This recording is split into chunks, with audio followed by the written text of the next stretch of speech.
Burada sözüm Paşilyanadır ki, Qasıb arvadlar da onun altına gizlənməsin. Kişidirsə gəlsin, bax mənim qabağımda sinəsini döysün.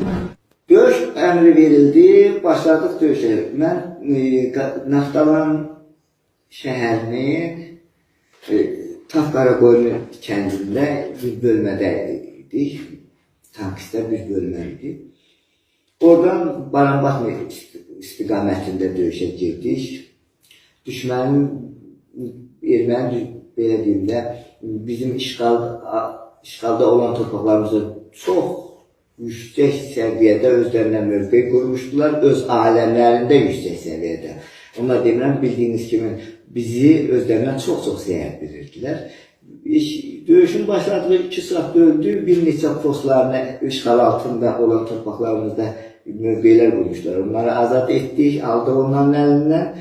Bunlar getdikdə baxdılar və gücümüzü gördülər ki, Azərbaycan əskəri hər zaman güclüdür.